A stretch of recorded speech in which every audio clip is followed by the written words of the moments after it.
we are the teaching team, lecturers and tutors.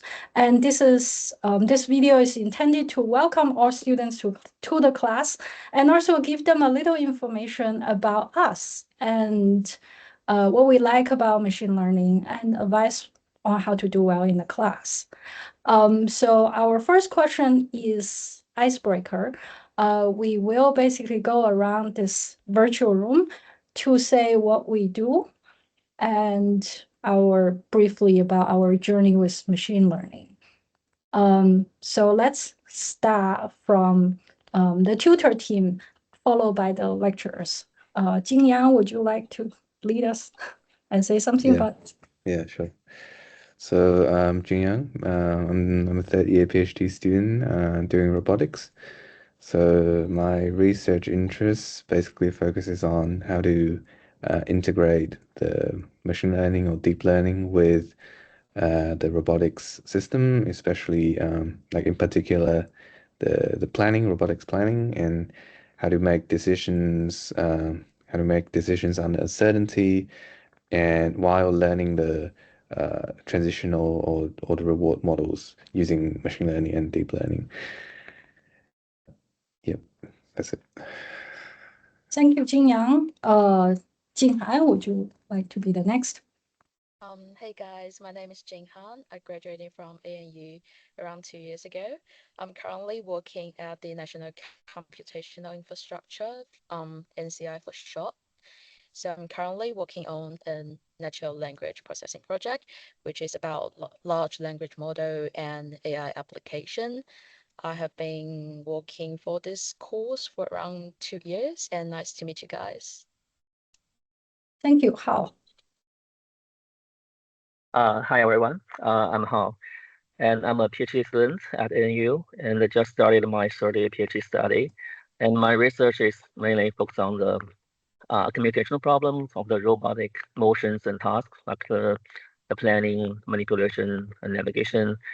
And I also did my master at ANU in machine learning and computer vision, and I actually took the SMA course back then, and I really enjoyed it. And so it's really exciting to come back as a tutor and help out this semester. Thanks a lot. Nader, last but not least. Hi everyone, I'm Nader, or Nader, it's the name for me. And I'm a second year PhD student focusing on classical planning. There's a difference between that and machine learning, and we don't really require any data in this field. We just start from a model and plan our actions based on that model. But I also have a background in computer vision and deep neural networks. And I'm pretty sure that I will learn along with you more about machine learning. So I'm quite excited about that. Thank you very much. Jing.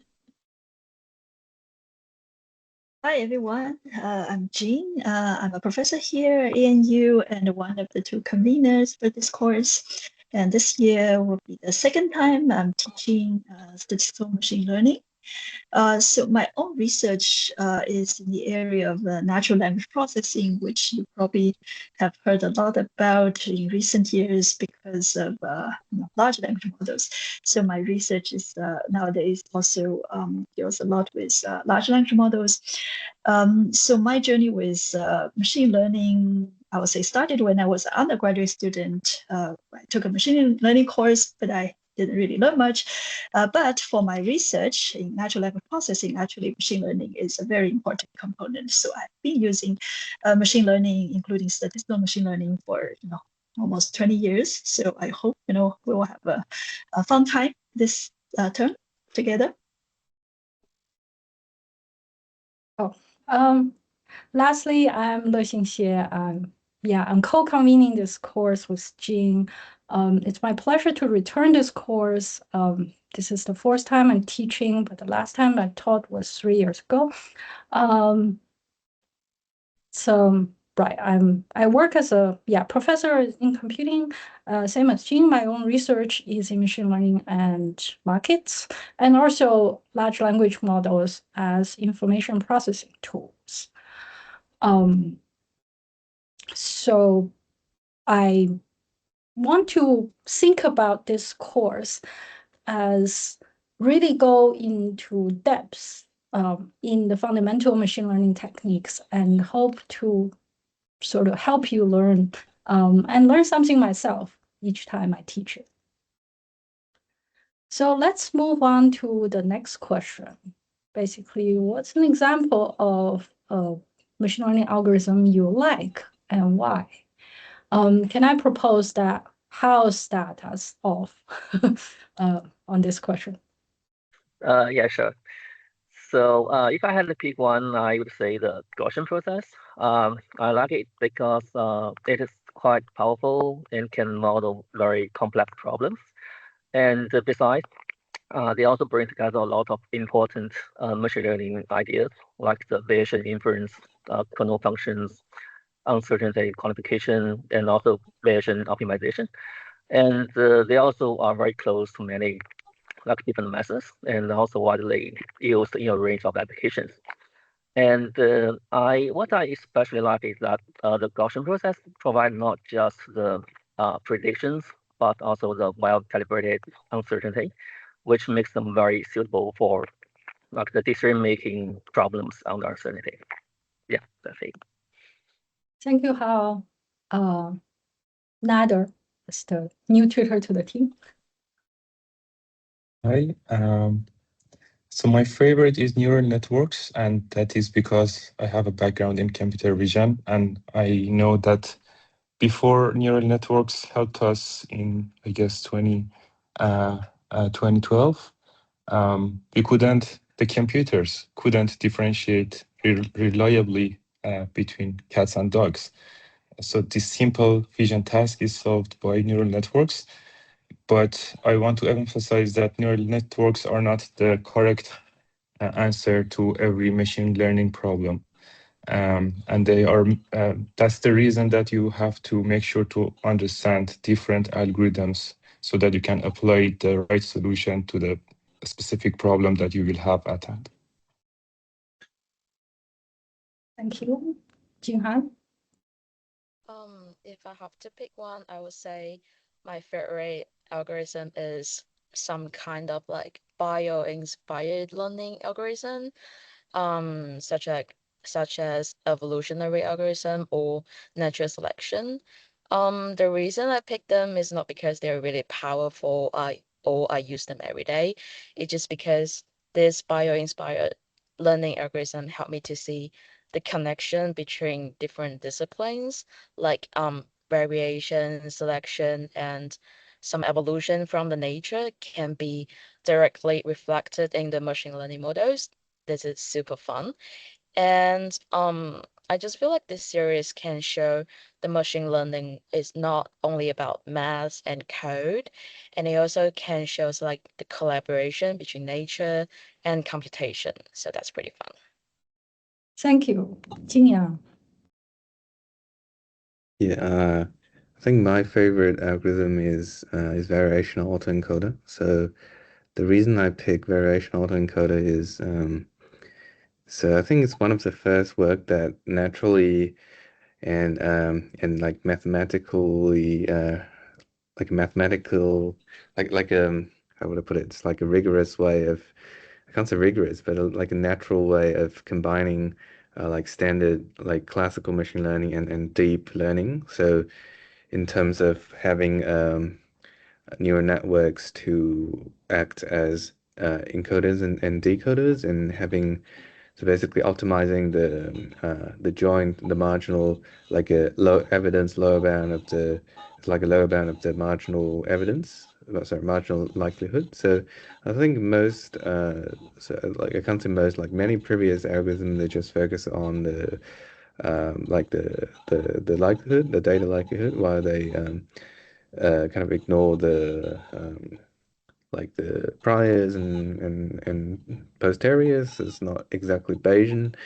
So the reason I picked VAE is because it's like a Bayesian way of doing things, and it's like naturally provides a way of doing the Bayesian, like approximate Bayesian inference while having neural networks in there. So I think it's pretty cool.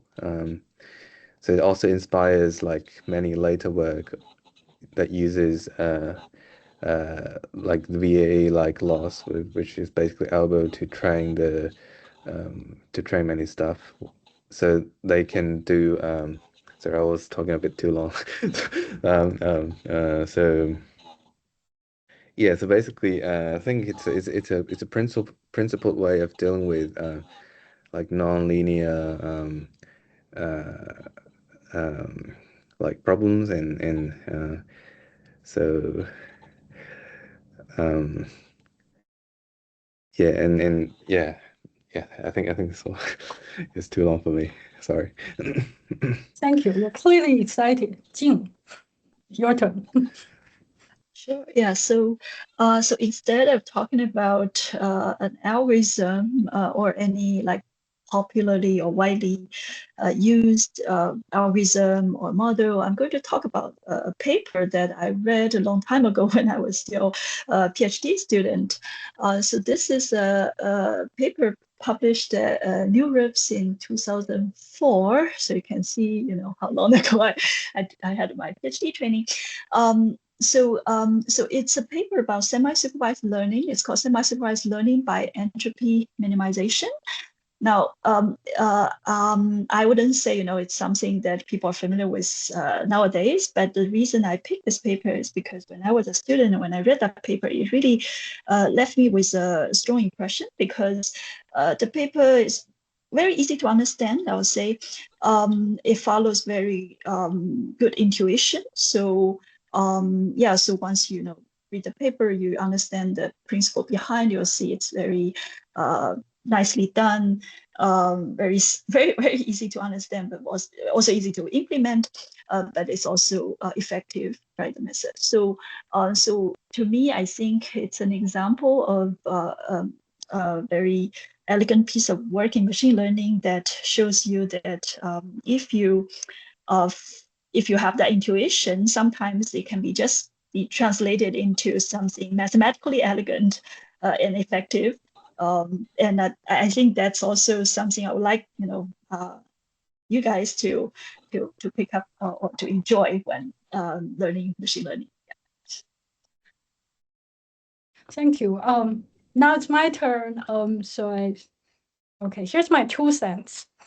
In terms of really algorithms and models, I've recently, in the I guess last decade, about like up until about 3 years ago, we worked a lot on stochastic point processes, which is a class of interesting objects that do not appear in the standard ML textbook, but they lead to many fascinating questions, including what happens in heavy tail distributions or the traditional machine ML mechanism actually breaks down. So this is also a plug for my other class, Network Science COMP4870, and AAA0, which is not offered this year, but hopefully next year, where we touch upon some of these issues. Most recently, we're interested in online learning, and intersection of that with economics. But moreover, I founded and direct a interdisciplinary integrated AI network on campus. Intersecting with this class, I'm most interested in, and I will try and cover some of this, like on the side of the main mathematical content, is when should we be using machine learning algorithm, and how do we basically what's the setup around all like the mathematical core? What are all the other important bits such as data, preparation, training regime, and everything else, and how this piece of technology interact with people? I think there's no avoid thinking about that these days. Moving on. Our last question for everyone is, what would be your one advice to students in the SML 2026 class? Shuffling the order around, would Jinghan like to make a start for us? Sure. My advice for the new students coming to this course will be, I hope you guys trying to understand the logic behind the code. As you guys know nowadays, the machine learning libraries are very powerful, and many of the tasks can be done easily by calling the built-in functions. However, I hope you guys, before using those functions or call those functions, it is so important to understand how they work. And hope you guys can learn the mathematical ideas behind each of the method and try to understand what each parameters means and how it affects the model. And this is what we are trying to do in this course as well. So we may pay more attention to mathematics. Just hope you guys please be patient with maths. That's it. Thank you. Thank you. Jingyang? Yeah, sure. So my suggestion is just to go through the textbook like multiple times. So when trying to understand the mathematics, just to think about why we are actually doing that. So for example, when we are calculating the when we're calculating the posterior or we're calculating the likelihood, think about why we are doing that. So for example, like just bear in mind our goal is to maximize the, for example, likelihood, and so that's why we have to calculate the likelihood first so that we can perform optimization on that. So if you have a clear chain or like chain of thoughts on things, if you have a clear idea on that, you'll know like what you're trying to do next, and you'll have a better understanding of what you're doing now. So just trying to have a clear idea in mind that what we are trying to do and why we're doing this. Thank you. Nader? So beside the other points that my friends told you, I recommend that you spend a lot of time on this course, because I believe this course will present the core and heart of AI, and nobody will regret every minute that is spent learning all of these algorithms. And I recommend using different materials from different sources to learn. Of course, start with the lecture, the slides, and the books. But we are lucky that there is a huge community around ML, and you have access to many, many different institutions that constantly provide up-to-date and high-quality PDFs to the internet, and especially YouTube. So use a wide range of them and try to learn as much as possible, because this is quite important.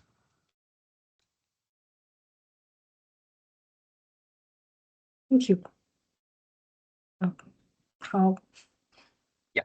I think my biggest advice is don't just watch the derivations. Try to derive the key steps yourself, at least once. So this is the process where you will notice what you actually understand versus what you are just nodding along to. And so when like something doesn't match, that is usually the point exactly where learning happens. Yeah, so it is a challenging course, but it's super rewarding. And we are here to help. So please reach out and try to make the most of the tutorials. Thank you. Jing? Okay, so yes, I guess after hearing the advice from the tutors, you probably will realize that the course is not easy. Okay, you're gonna have to spend quite a bit of time on this course. And my advice would be that, you know, if you after doing all that the tutors are telling you to do, if you still have some spare time, maybe try to find connections between this course to other things.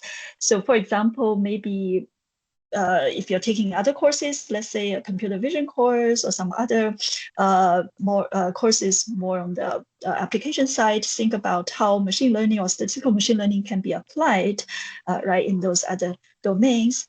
Or if you have had work experience, I know that some of you are master student and you probably have worked before. So think of how machine learning can be potentially applied to the kind of work you have done in the past, or maybe in the future, the kind of jobs you plan to get on.